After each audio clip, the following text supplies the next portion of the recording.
Hello, owners! It's Thanksgiving week, the start of week 12 of the NFL, and we have much to be thankful for. For some of you, you're thankful that you didn't have to sit through 11 weeks of bad commissioner videos. For some, hopefully most, you're thankful that you're finally getting one. My apologies are in order to the league. Going back to the beginning of the Peanut Butter Jelly Time League, I've always done weekly updates, starting with the column years ago and then evolving into the commissioner videos that we have enjoyed year in and year out previous years.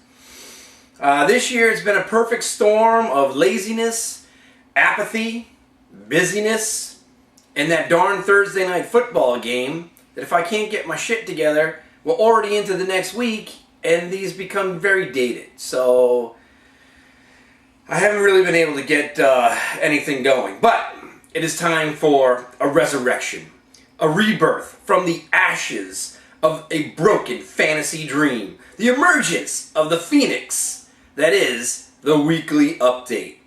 So let's jump right in with the game of the week. I'm going to do things a little bit differently since this is after week 11 and I haven't done anything, so I'm going to throw in a few tidbits as we go along about people's seasons up to this point. So, game of the week. Game of the week is going to go to Big Shirley's Punani versus the Cats. Big Shirley continues his undefeated season, currently 11-0, by beating the Cats 129-74. The 129 points marks the first time in the 11-game run that the Poon has led the league in scoring for the week. On a personal note, that 11-game run that the Poon is on is now the #1 longest win streak in the league history, knocking out yours truly from my 9-game run several years ago.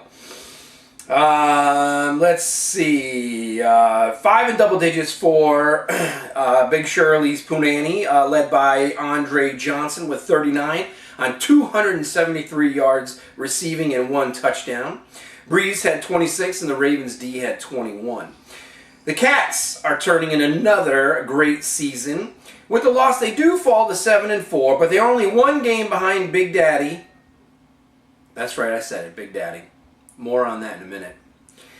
In the Bryan division, and currently tied for the wild card. Cats had 3 in double digits, led by Vincent Jackson's 17. The Cats still lead all scoring for the season, 51 points ahead of the next team, and they are the #1 power-ranked team. Speaking of Big Daddy, someone apparently kidnapped Rob Smith and replaced him with a fantasy football savvy robot. Big Daddy's win, his 8th this year, comes at the hands of the beatdown that he put on Loose Cannons, 108-79.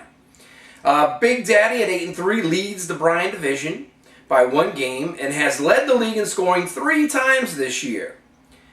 A little history lesson, a little history note on Big Daddy. Big Daddy has never won more than 5 games in a single year.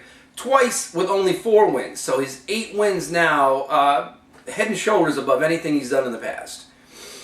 So let's see. The turnaround would be historical if it wasn't for Punani running the table at 11-0. Big Daddy had 6 in double digits, led by Brady's 33 on 331 passing, 3 touchdowns. Loose Cannons having another great season. Again, even with the loss, he is now tied for the top of the Quagmire division at 7-4. He's 3rd in league scoring, 3rd in power rank, and this week, to keep the 3s going, 3 in double digits, led by Peyton's 26 on 270 yards passing and 3 touchdowns.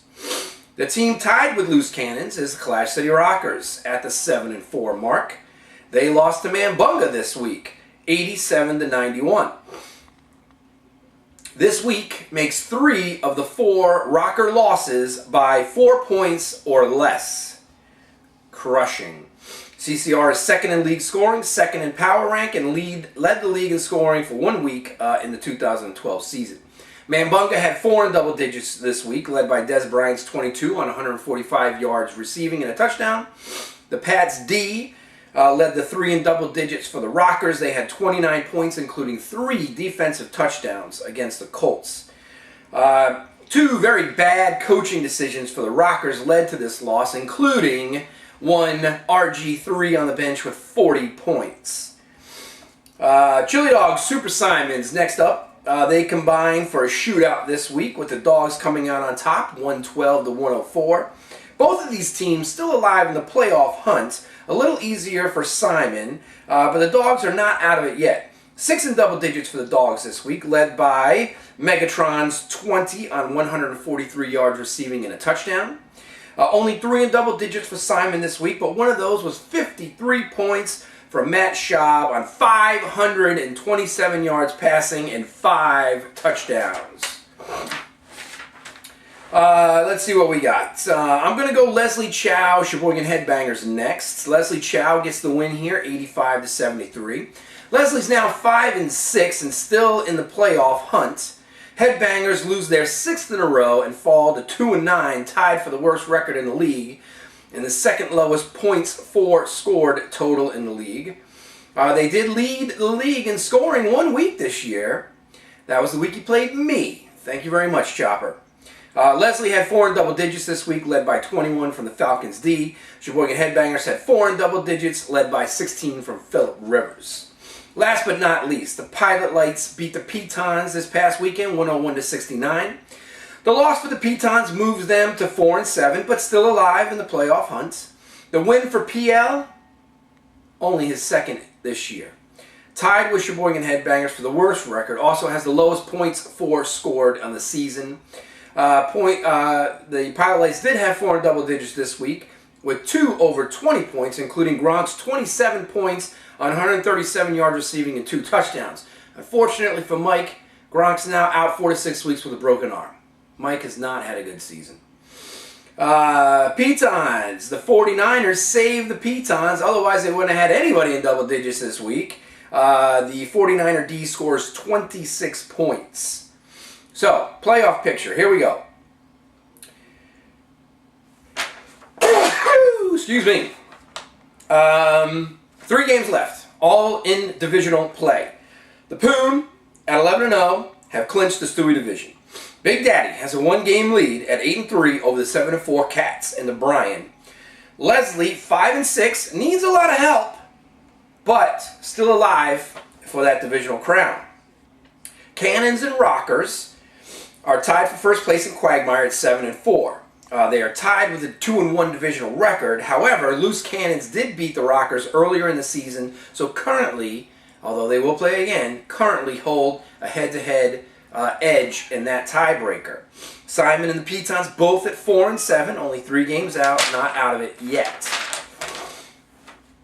And again, Larry and I would have to lose out, they would have to win out, tiebreakers coming in. I don't know exactly where all that stuff fits in, but that's divisional. So let's talk about wild card, right? Wild card. If the season ended today, Cannons, Big Daddy, and the Poon would be divisional winners. Rockers would take the wild card by virtue of the head-to-head win over Cats with Guns. The season does not end today. And as Coach Herm Edwards would tell you, in this season, the 10th anniversary of one of our favorite sayings here in the Peanut Butter Jelly Time League, we play to win the game. So, Simon, Pitons, Cats, Rockers, Big Brown, Leslie Chow, blah, blah, blah, Chili Dogs, and Mambunga, all still alive in the wild card hunt. Only teams, Sheboygan Headbangers and Pilot Lights, are the only teams mathematically eliminated. And again, there may be some tiebreakers and stuff that would eliminate some of these other 4-win teams. But for the fun of it, we'll say everybody's in except for the newly married Pat Lewis and Mike White. Okay, couple of additional pools. We had the Survivor pool. Again, one of the shortest Survivor pools in the history of mankind, won by yours truly. If we do this again next year, guys, I think I would like to propose a double elimination, make this thing last a little bit longer. Pick'em. So again, we were not able to do Pick'em for our fantasy football games. We're doing Pick'em for the actual NFL games. Currently, it's a 3-team race between me, James Lee, and Mike White. Everybody else is kind of stopped picking, whatever you want to say.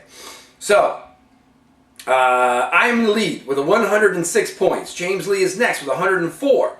He went 14 for 14 this past week, which would be impressive if I didn't go 13 for 14. He picked up one game on me. I went 13 for 14. He still picked up a game. That's crazy. Anyway, Mike is next at 96 points. So, Pick'em in the past has ended at the end of our regular season for fantasy football. Because we're picking NFL games and there's only 3 of us left, my proposal here, let's pick to the bitter end. At the winner at the end of week 17, we'll take that $70 pot. So,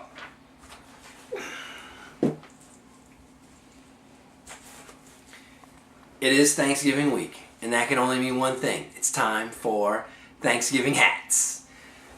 So listen, guys, I'll be over at Larry's house on Thursday. We'll be enjoying some football, hopefully some family karaoke even. Maybe we'll make a little video and shoot that up and put that on there for you. It has been a tremendous season. I do apologize for the fact that, I haven't been doing as much as I have been in the past. But you guys are all still fantastic. We still have a fantastic league. We still have 3 games left, and we still have 10 out of 12 teams available for playoff spots. So again, Peanut Butter Jelly Time League, one of the best fantasy football leagues in the history of the world. You guys enjoy week 12, and maybe you'll get a second video next week. Talk to you guys later. I'm out.